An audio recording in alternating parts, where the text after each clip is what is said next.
Reparti. On est reparti. Mais on ne fait rien d'autre que manger, c'est pas possible.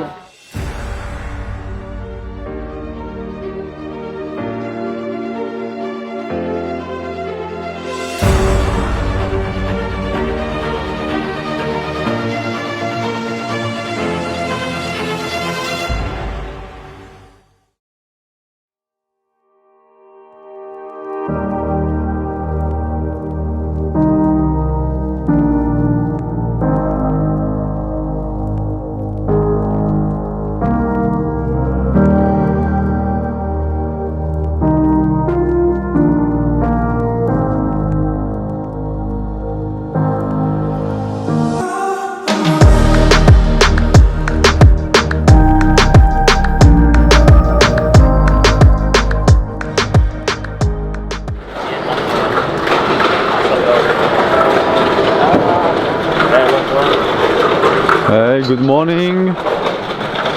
On s'arrête pas devant les magasins Gucci, on y va.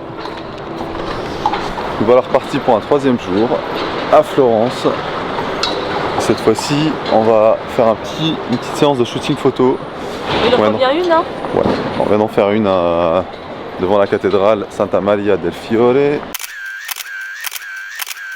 puis là, on va aller à la place de la Seigneurie et peut-être aller un petit peu au Ponte Vecchio aussi, quoi.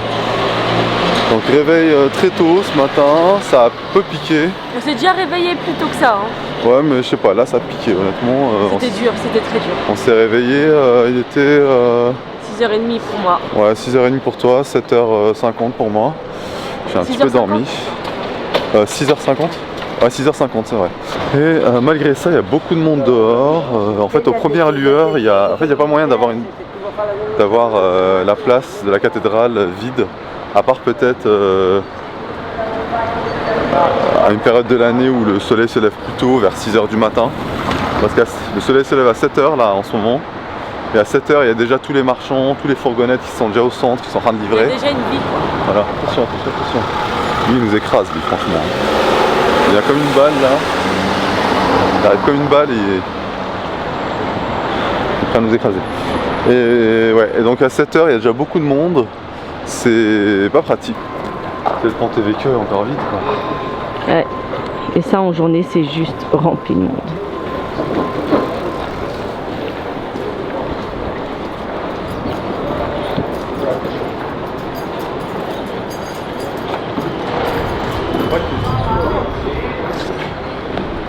Qui est ce mec?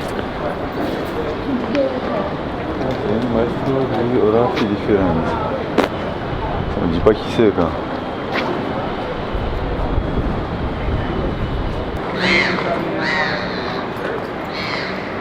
We are back. Le meilleur restaurant de Florence. Thank you. Le meilleur restaurant de Florence. T'exagères. C'est pas cher. Il exagère. Non, j'exagère pas, tu le sais. Tous les restos qu'on a essayés sont pas à la hauteur. Mais je pense qu'on n'est pas tombé sur des... Enfin, c'est le meilleur de tous les restos qu'on ait fait. De tous les restos qu'on a essayé. Après, je pense qu'il y avait plein de petits, des petits restos qui étaient dans les petites rues derrière là. Ouais, les rues derrière la galerie. Après, un resto, c'est pas... Et franchement, il donnait envie aussi.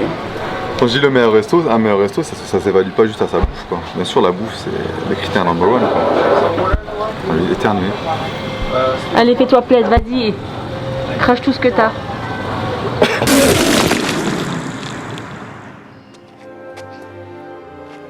À tes souhaits. Mais je disais, ouais, ça c'est pas juste la bouffe, quoi. C'est le lieu, quoi. C'est le cadre. C'est le cadre, regarde.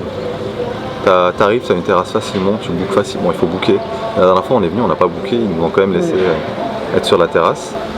Mais t'as une belle vue, c'est sympa, les serveurs sont polis, sont très gentils et c'est pas cher. Toi tu voulais essayer des pâtes cette fois. Ah, je les prends. Oh, par pitié. Oh my gosh. Oh my gosh. Mais arrête de faire ça, le laisse pas là, je m'en tape. Oh my gosh.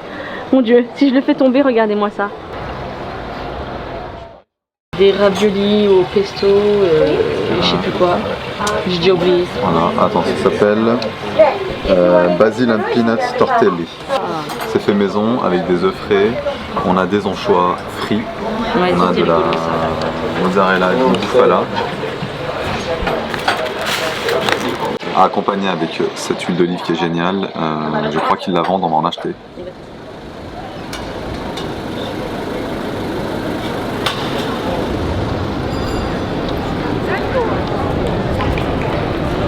C'est super joli. Alors pour l'anecdote, j'ai plus le nom de cet architecte en tête. Je sais plus comment il s'appelait. Il faut qu'on retrouve son nom. L'architecte de la coupole, qu'on voit juste ici. Oui, la fameuse coupole là. Bon, voilà. En fait, cette coupole, c'est un peu une prouesse architecturale. Ce gars-là, il n'est pas du tout architecte. Il n'a jamais fait d'études d'architecture. Il était orfèvre. Il fabriquait des beaux bijoux, des très beaux bijoux, mais il n'était pas architecte. Et il s'est proposé dans le projet en disant bah écoutez, vous galérez, mais moi, bah, je sais le faire. Il n'a pas du tout été pris au sérieux et il a présenté un projet. Et les gens, bah, les responsables de la basilique lui ont dit bon écoute, bah ok, tu nous le vends ce projet, nous on l'achète et on va le confier à un architecte. Il a dit non, non, non, c'est moi qui prends le projet ou moi je me retire. Mais je sais le faire. Et finalement, qu'est-ce qu'il a fait? Ben, ils ont dit ok. Alors l'anecdote, c'est que ce gars-là a travaillé en secret énormément. Il a rassemblé une équipe toute petite. Il mélangeait jamais ses plans. Il mettrait des choses par écrit, mais pas tout. Et l'équipe d'ouvriers qu'il prenait, s'il prenait des petites équipes, et à chaque fois, il leur donnait une tâche précise à chaque personne pour pas qu'on puisse reconstituer tout le puzzle en fait, et qu'on puisse dire bon ben voilà, on reprend et nous on va le faire ailleurs, ou on va le virer lui, on va le faire pour beaucoup moins cher. Alors ce qui s'est passé, c'est que on va vous épargner tous les détails. Il a fini par construire le truc, et ce qui est dommage, il a laissé aucune trace. Donc en fait aujourd'hui, on ne sait toujours pas comment il a fait. Merci.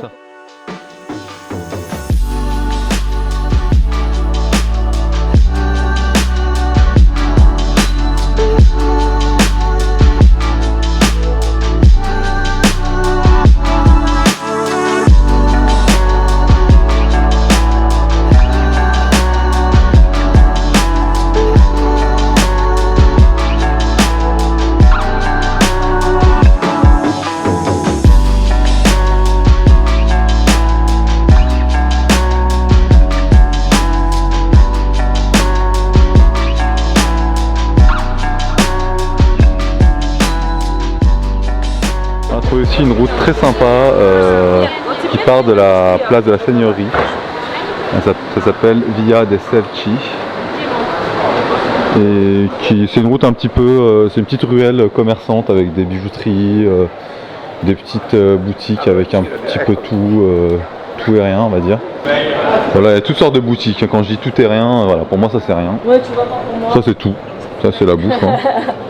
Il y a même une petite terrasse, quelques petites terrasses très sympas. De toute façon, j'ai l'impression que toute Florence est un peu comme ça, c'est assez pittoresque. Hein. Ouais. Les balades, c'est une ville qui est faite pour les balades. C'est à taille humaine, tout est à portée de main, tout se fait à pied. Moi, c'est vraiment, comme on dit, la ville musée. Hein. Ouais. On est là-dedans. Il n'y a pas à prendre le métro, par exemple. Moi, je déteste prendre le métro. Je l'ai tellement pris que j'en peux plus.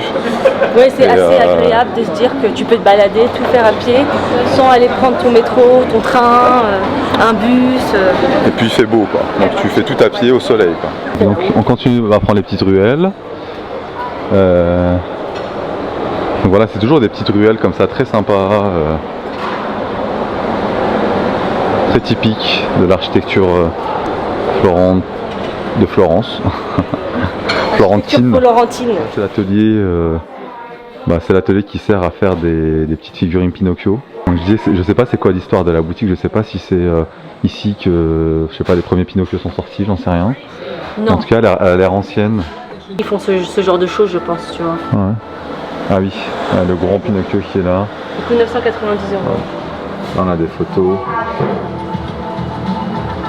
Ça c'est sympa. Ah oui, celui-là est très sympa. Il y a quand même des pontins de complète ici, hein. 990 € celui-là. Un peu flippant. Ah, ça date de 1936, c'est ça? Et il s'appelle Bartolucci. Ouais. Donc si vous avez le temps, venez ici. C'est pas non plus la boutique du siècle. C'est pas la boutique du siècle, mais c'est intéressant. C'est intéressant et j'aimerais connaître l'histoire. Pourquoi ici on en voit beaucoup des Pinocchio. Pinocchio, ouais. Bah, Pinocchio c'est italien. Ouais, mais d'accord, mais à Florence, parce qu'à Rome on en a pas vu. C'est florentin. Pinocchio. Pinocchio c'est florentin, ce qui paraît. Je savais pas. On est tombé sur ce petit resto, pas très loin de la cathédrale. Il y a la cathédrale qui est juste à droite là. Donc c'est pas en face, c'est pas une terrasse non plus qui a une très belle vue, hein. Mais ça a l'air. On a vu ce qu'ils faisaient, ça a l'air d'être plutôt bon. Ouais. Et donc à reconfirmer, on attend d'être servi. Rivarno Firenze. C'est comme ça. Rivarno Firenze. Si. C'est gênant. C'est gênant, c'est gênant. Ouais, mais c'est bien isolé, on est à l'ombre, il n'y a pas trop de monde. On est un peu hors des zones touristiques, on n'aime pas trop les zones touristiques et on se dit qu'il y a beaucoup d'attrapes touristes. Les gens achètent la vue plus que la bouffe en fait. Ouais, exactement. Alors ça, voilà. les attrapes touristes, moi c'est bon, hein. On n'en est pas notre première fois, on sait voyager. Ouais. Et très franchement, à chaque fois que c'est genre placé dans des endroits, les grandes places touristiques, la qualité de la bouffe, c'est pas ça quoi. Et toujours les petits trucs, les petits boui-boui et tout. Ça, des trucs qui payent pas de mine. En fait, en réalité, l'astuce quand tu voyages, c'est de regarder les personnes qui vont dans les restos et si c'est rempli d'Italiens, donc là on est en Italie, si c'est rempli d'Italiens, c'est que généralement c'est une bonne adresse. Ça se trouve ça va être dégueulasse. Ouais, bruschettoni et lasagnina. Lasagne. Je sais même pas comment on dit. Voici lasagne. Bon, l'aspect est pas incroyable. Je m'attendais pas à une bruschetta, mais en plus il y avait écrit en cheese fondu, donc c'est moi qui suis allée trop vite. Moi j'aime bien les bruschettas qui sont pas cuites, un peu en salade.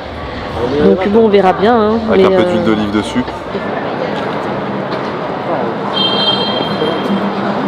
Ça c'est la chapelle Médicis qui a été faite à la demande des Médicis par Michel-Ange. On peut retrouver le blason des Médicis ici. Il y a les 6 petites boules qui représentent en fait les bourses, donc l'argent des Médicis. En fait, quand on parle des Médicis, on en revient toujours à l'argent. Celui-là. Et pour la petite anecdote, Michel-Ange, quand il était recherché par Alexandre de Médicis, pour le buter en fait tout simplement, il s'est caché ici pendant 3 mois. Je sais pas comment on appelle ça, des prêtres ou Des moines. Des moines, je sais pas, je pense que c'est des prêtres. Hein. Des ecclésiastiques quoi. Ouais, voilà. Il lui apportait à boire et à manger. Il était caché dans une sorte de souterrain en fait. Il y avait une porte dérobée. C'était plus par terre, c'était une sorte de porte qu'il fallait tirer comme ça. Il était caché à l'intérieur. Ils ont découvert ça il y a pas très longtemps. Ah oui, on a découvert en fait des croquis sur les murs. Michel-Ange, pour moi, à titre personnel, c'est celui que je trouve le plus intéressant dans son histoire, parce que dans sa folie, dans sa dévotion à l'art en fait, et à tout type d'art, hein, comme tu disais, c'est l'architecture, la peinture, la sculpture, le dessin de manière générale, c'est incroyable. Moi je trouve qu'il est passionnant. Un peu perché certes, mais c'est justement ce qui fait qu'il est passionnant.